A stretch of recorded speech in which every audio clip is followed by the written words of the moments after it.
Llegados a este punto y tras más de 20 vídeos dedicados al sistema educativo en su doble vertiente de educación secundaria y universitaria, es el momento de elevar la mirada y observar de forma conjunta los cambios en educación. Debido a la fragmentación del sistema educativo, los profesores de secundaria no analizan los cambios en primaria, bastante tienen, los de primaria no suben la mirada y los de universidad nos quejamos de cómo vienen los alumnos, pero analizamos poco. ¿Qué ocurre cuando ponemos en línea todos los cambios que el Gobierno ha impulsado en esta legislatura? ¿A dónde nos lleva la furia legislativa que lo ha cambiado todo en el espacio de unos Juegos Olímpicos? Y sobre todo, ¿qué consecuencias va a tener para nuestra sociedad? Como pedía Steve Jobs, vamos a conectar los puntos y al igual que en los pasatiempos de nuestra infancia, vamos a ver qué figura se nos aparece, si un valeroso príncipe o un ogro feroz. Esto es Reflexiones Críticas y procuramos encontrar sentido al sinsentido. Acuérdate de darle al me gusta y comenzamos.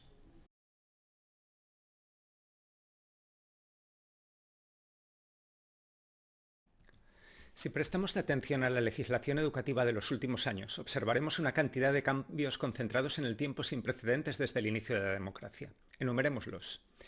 La educación infantil se regula en el Real Decreto 95/2022, publicado el 1 de febrero del mismo año. El sistema de enseñanza obligatoria, LOMLOE, se aprueba el 29 de diciembre de 2020. La reforma de las pruebas de acceso a la universidad, EBAU, se propone el 30 de julio de 2022 y ante las propuestas suscitadas se redacta un nuevo borrador que está en tramitación actualmente. Se aprueba la reforma de la FP en marzo de 2022. La nueva ley de universidades, LOSU, se aprueba el 22 de marzo de 2023. Y por si quedara algún eslabón suelto en esta cadena, la semana pasada se acaba de aprobar el Real Decreto que regula las enseñanzas artísticas. Queda claro que en una legislatura se ha cambiado todo el sistema educativo, desde infantil hasta universidades. Pero no solo eso, las condiciones en las que se forman y trabajan los agentes del sistema educativo también están siendo modificadas, con cambios regionales y nacionales de calado. La LOMLOE favorece la inclusión de alumnos con necesidades educativas especiales, lo que implica un aumento de la carga de trabajos de los centros en todos los niveles. Esta carga de trabajo, sin embargo, no va acompañada de las medidas que la hagan efectiva, como son personal de apoyo, aumento presupuestario y reducción del número de alumnos por grupo, a pesar de los anuncios nacionales u autonómicos a este respecto. En algunas comunidades autónomas se introduce la enseñanza por ámbitos educativos, lo que supone la supresión de las asignaturas tradicionales. En línea con esta medida, la LOSU prevé la inclusión de los departamentos universitarios en ámbitos de conocimiento, lo que supone en la práctica la fusión de departamentos y la pérdida de la especialización del profesorado. Se modifica el proceso de las oposiciones a secundaria, en el que la fase de conocimientos específicos pierde peso y lo gana la experiencia previa. En paralelo, se intenta un cambio en el plan de estudios de magisterio que reduce la especialización en favor de conocimientos pedagógicos generales, medida de momento congelada.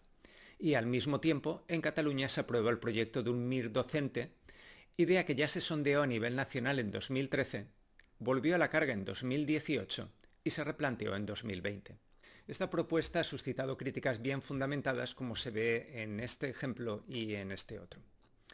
En Cataluña se aumenta el número de titulaciones que habilitan para dar clases de asignaturas con mayor cantidad de vacantes, lo que en la práctica reducirá la formación especializada del profesorado. Se mantiene el modelo pandemia en la EBAU a pesar de que la situación de excepcionalidad para la que se pensó ya no existe. Esta medida permite que los alumnos se examinen de solo una parte del temario. Hasta aquí el repaso de esta lluvia de medidas. Si elevamos la mirada, podemos detectar una serie de patrones generales que engloban todos los ámbitos educativos y que se extienden en tres direcciones. 1. Disminución de la exigencia académica en todas las etapas educativas, tanto para los alumnos, adelgazamiento de temarios, como para los profesores, disminución de los contenidos en su formación y para su contratación. 2. Aumento de las exigencias laborales a los docentes, en la línea de los objetivos inalcanzables que ya analizamos aquí, y disminución de los recursos necesarios para atender a dichas exigencias en aumento. Y 3. Voluntad globalizadora. Ningún ciclo formativo queda excluido. Estas tendencias no son nuevas. La creación de los másteres de secundaria monopolizados por el profesorado de las escuelas de magisterio, hasta entonces con rango de diplomatura, los aumentos de las obligaciones docentes desde la LOCSE y los recortes desde la crisis de 2008 son pasos en esta misma dirección. Pero lo realmente nuevo, lo que llama la atención, es la concentración en el tiempo, la urgencia, por así decirlo, de las reformas educativas. De modo que la pregunta es evidente. ¿Por qué tantas reformas? ¿Por qué tan rápido? ¿Y por qué ahora? Para responder a esta pregunta, el camino más directo es preguntarle al legislador qué se explica en los preámbulos de las leyes educativas. En un vídeo anterior ya buscamos las razones de los cambios en la LOMLOE, con un resultado decepcionante. Una vaga alusión a que los tiempos y las tecnologías cambian, a una supuesta convergencia con Europa, a los planes de la UNESCO y a pretendidas demandas de participación de los movimientos sociales. Algo parecido encontramos en el preámbulo del Real Decreto que modifica la enseñanza infantil, solo que ahora no son los objetivos del desarrollo sostenible el mantra justificador, sino la Convención de los Derechos del Niño de las Naciones Unidas y garantizar su formación integral sin que en ningún caso esta configuración pueda suponer una barrera que genere abandono escolar o impide el acceso y disfrute del derecho a la educación. O sea, nada. Probemos suerte con la ley de universidades a ver qué dicen.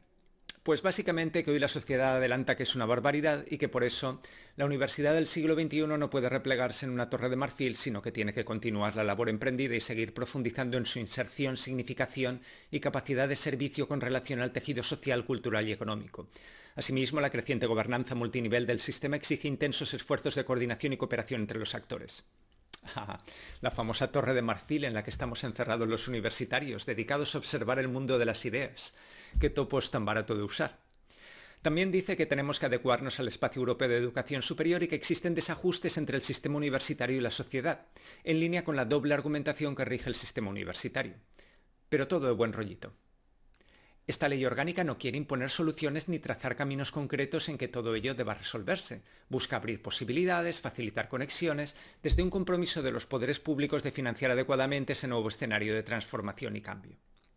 Resumiendo, la justificación de los cambios en todas las etapas se basa en todos los casos en una referencia a un marco superior, derechos del niño, ODS y espacio superior, a la constatación de que el paso del tiempo hace necesario actualizarse y unas vagas demandas sociales que estarían poco menos que obligando a poner patas arriba el sistema educativo. Visto en abstracto todo esto queda muy bien. Analizado de cerca existe una clara desconexión entre fines, estos objetivos, medios, el articulado de la ley, y resultados, el día a día de las aulas en todas las etapas. Ya comentamos las repercusiones de esta nueva legislación en vídeos anteriores a los que remitimos. Nos queda la constatación de que las razones son insuficientes para justificar el cambio global del sistema educativo. La sociedad de 2019 no se diferencia en casi nada de la de 2023, pero para bajar a tierra toda esta legislación y comprender cuánto nos afecta, creo que se hace necesario fijarnos en algunos síntomas indicativos de los efectos que están produciendo estos cambios apenas implementados. Llegados a este punto, debo advertir que mis opiniones en esta sección no están basadas en pruebas objetivas, sino solo en mi opinión como agente interno de una parte del sistema educativo y como ciudadano con una cierta preocupación por la educación de mi país. Es decir, no tengo pruebas que demuestren de forma fehaciente que el sistema va peor. La cuantificación en este punto es esencial, pero ya hemos visto que al discurso pseudopedagógico no le gustan los números, así que no nos podremos referir a índices de comprensión lectora y dominio de las operaciones aritméticas básicas en primaria, ni a la capacidad para sintetizar información en distintos niveles educativos. Esto nos daría una base objetiva sobre la que evaluar la eficacia de las políticas educativas y parece ser que la administración, de izquierdas o de derechas, nacional o autonómica, no está por la labor. Hasta tal punto esto es cierto que el sistema estatal de indicadores del Ministerio se basa en criterios externos como índice de escolarización o gasto en educación, y cuando entra a evaluar las competencias de los alumnos se basa en los datos del informe PISA, que recordemos solo se refiere al alumnado de 15 años. Al perder esta referencia objetiva, la evaluación se pierde en estudios especializados que se mueven por círculos muy restringidos o se fragmenta en las 1000 opiniones de profesores que se producen en las redes sociales, lo que lleva a la pluralidad de voces, al atomismo y a la subjetividad. El humo producido sirve de escondite para que las reformas educativas sigan su cauce. Por tanto, y a falta de mejores pruebas, voy a acumular opiniones. Si son verdaderas, con el tiempo se verán. Si son falsas, el tiempo asimismo las pondrá en su lugar. Y si alguien está en completo desacuerdo conmigo y quiere demostrar que estoy equivocado, realizando para esto pruebas diagnósticas, bienvenidas sean. Comienzo por mi ámbito, el universitario. He observado en las últimas promociones de estudiantes un descenso en la media de conocimientos, pero también en los procedimientos necesarios para abordar con éxito una carrera, que van desde las técnicas de estudio adecuadas, y los apuntes tomados por ordenador, hasta el concepto mismo de estudiar, que se ha convertido en una relectura superficial de los apuntes. Como consecuencia, lecturas introductorias de carácter divulgativo se han vuelto difíciles o complicadas. También se han modificado las actitudes, la capacidad de sacrificio ha disminuido y las quejas aumentan, especialmente cuando hay en juego algún interés, desde un control de lectura hasta una beca. Este descenso se compensa con el aumento de las notas, premios y ayudas, lo que impide a alumnos con un determinado perfil exitoso comprender lo mucho que tienen que aprender todavía. En la práctica, esto va a generar a medio plazo una crisis de talento en nuestro país, ya que la universidad, por su carácter eminentemente dicotómico, se encarga también de formar profesionales. En lo que depende de las administraciones públicas, este descenso se puede enjugar rebajando el nivel de exigencia para acceder a un puesto de trabajo público. Detalle este que no se le ha olvidado al Gobierno, que también ha modificado el sistema de oposiciones a la función pública, pero a la larga el alto número de empleados sin una prueba de capacitación exigente incidirá en el rendimiento y en la productividad de nuestro sistema económico, el talón de Aquiles de nuestra economía. Para pulsar el ambiente en las enseñanzas medias resulta instructivo darse un paseo por la sección de libros recomendados de la Asociación OCRE y observar la gran cantidad de títulos aparecidos sobre enseñanza en los 2 o 3 últimos años. Sus autores son en su mayor parte profesores de secundaria. ¿Por qué un profesor de lengua, historia, música o filosofía se lanzaría a escribir un ensayo sobre un tema que supera su ámbito de especialización? Esta biblioteca es la constatación de un malestar, del malestar de los mismos profesores que se están organizando, al margen de los tradicionales sindicatos y colegios profesionales, para defender unos intereses que no son salariales ni de área. ¿Y qué es lo que nos cuentan estos libros? Pues cantan con distintos tonos la misma melodía. Hablan de cómo la burocratización desmedida, los objetivos inalcanzables, la diversidad sin medios económicos y las medidas coercitivas blandas de las administraciones han convertido un sistema que funcionaba razonablemente bien, como si nos ha apoyado el crecimiento de España en los últimos 60 años, en un espacio conflictivo en el que los alumnos de las clases más desfavorecidas son los que resultan más perjudicados. Los resultados en primaria me quedan más lejos, se agradecen comentarios que completen lo que aquí exponemos, pero por Twitter llegan quejas de profesores que atestiguan tener en primero de ESO alumnos que no saben leer de corrido ni conocen las tablas de multiplicar, lo que no resulta incoherente con el retrato que pintan los profesores desde las enseñanzas medias. Y si alguien me acusa de parcial y se decide a realizar un estudio en profundidad del estado de los conocimientos en esta etapa, le quedaré eternamente agradecido. Pero elevemos por un momento la mirada y preguntémonos por las consecuencias para nuestra sociedad de deseducar una generación en un contexto como este periodo del siglo XXI, en el que el orden mundial está desplazando su eje.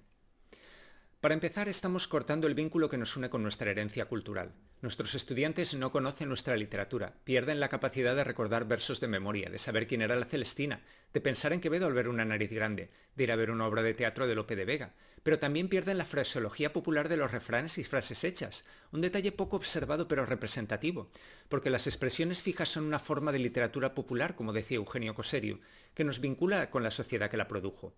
Esta nueva generación, sin arraigo con su tradición, pierde la capacidad de expresarse, de vincularse y por tanto de saber quién es.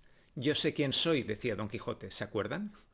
Pero esta indefinición se manifiesta con mayor claridad en nuestra historia, que no llega a un consenso mínimo para su enseñanza en toda España y que es juego de las interpretaciones políticas. La historia ofrece un conjunto de referentes culturales que unen a una sociedad. Hacer desaparecer dichos referentes equivale a dar el pistoletazo de salida para una diáspora cultural. ¿Qué ocurre en nuestra sociedad? ¿Son los actos de violencia que gotean en las noticias resultado de esta falta de educación? ¿Tienen algo que ver las palizas en las que 8 o 10 adolescentes se ceban con una víctima aislada con el derribo de la educación pública? ¿Tienen alguna relación las violaciones grupales por parte de menores de edad hacia chiquillas de 13 o 14 años? ¿Está produciendo la educación en la empatía esa absoluta falta de empatía que permite ver el sentimiento ajeno como un hecho externo a mí? ¿Tiene que ver la educación en sentimientos en mi búsqueda egoísta del placer por encima del dolor del otro? Recordemos que cuando falta la educación, falta todo. Somos esa sociedad que agrede a sus médicos y amenaza a sus profesores, pero no siempre hemos sido así. ¿Y la salud mental? ¿Tiene alguna relación que la relajación de los estándares educativos a partir de la pandemia coincida con el aumento de las enfermedades mentales entre nuestros jóvenes? ¿Está contribuyendo la nueva escuela reformada a crear individuos indefensos ante las adversidades de la vida y, por tanto, candidatos a la inestabilidad mental? ¿Esta escuela de los sentimientos tiene algo que ver con la incapacidad para afrontar, para discriminar y para contextualizar? Por último, y vista desde una perspectiva meramente política, esta sociedad española que no tiene referentes culturales, que no sabe quién es y a quien se le está educando para que no le importa quién es ni quién ha sido, es una sociedad básicamente indefensa, porque al no existir punto de unión en un proyecto común, no se va a levantar ante las amenazas de sus enemigos internos y externos, no va a proyectarse en un futuro de país, especialmente cuando la noción misma de país se cuestiona, y va a ser una víctima fácil de aquellas sociedades que sí que saben quiénes son y tienen muy claro dónde van, porque también de esto va la educación. Llegamos con esto a la pregunta del millón. ¿Por qué? ¿Por qué estamos acelerando un proceso negativo sin una causa suficiente y con tanta urgencia? ¿Quién es la mano que empuja el carro hacia el precipicio? Creo que esta pregunta solo la podrán responder con conocimiento de causa los historiadores dentro de unos años, pero por si sirve para la reflexión, aquí va la mía. Fijémonos en uno de estos marcos legales que se citan en las leyes. Fijémonos en los Objetivos de Desarrollo Sostenible, muy populares últimamente en forma de chapas en la solapa de nuestros políticos de referencia. El número 4 se refiere a la educación y en su apartado 4.1 se pide que en 2030 todas las niñas y todos los niños terminen la enseñanza primaria y secundaria. ¿Cómo conseguimos que todos los estudiantes terminen la enseñanza secundaria? El camino más fácil sería reducir los niveles de exigencia. De este modo se acabaría de un plumazo con el fracaso escolar, pero también con el abandono temprano, que no olvidemos, se refiere a aquellos estudiantes que tras acabar la enseñanza obligatoria no siguen en el sistema educativo, es decir, aquellos que dejan la escuela a los 16. Y el gobierno que consiga reducir las cifras de fracaso, sea por la vía que sea, se podría apuntar el enorme éxito político de haber acabado con uno de los problemas recurrentes de la sociedad española. Con los nuevos estándares ya no habrá fracaso porque no habrá índices de medida. La escuela será inclusiva porque no tendrá límites intelectuales y todos los estudiantes pasarán en masa hacia adelante en un proceso automático y administrativo. Ante esta victoria política, ¿qué importancia tendría que en el proceso se trituren las buenas prácticas educativas que ha costado más de medio siglo implementar, que la nueva sociedad del sentimiento genere individuos inestables y que la crisis de talento generada por estas medidas condene a España a la irrelevancia internacional? Si este razonamiento fuera cierto, nuestro fracaso y decadencia educativas no habrían sido provocadas tanto por una conspiración de poderes ocultos. De hecho, los agentes a los que les interesa un Estado irrelevante se manifiestan públicamente en tal sentido todos los días, sino pura y simplemente por estupidez. Por la estupidez de ser los primeros de la clase en reformas y por el rédito electoral cortoplacista de apuntarse la medalla de las buenas cifras. ¿Nos parece extraña esta ceguera? ¿No somos la sociedad que malgastó su patrimonio natural por construir adosados? ¿O es que nuestros políticos son hijos acaso de una estirpe distinta a la nuestra?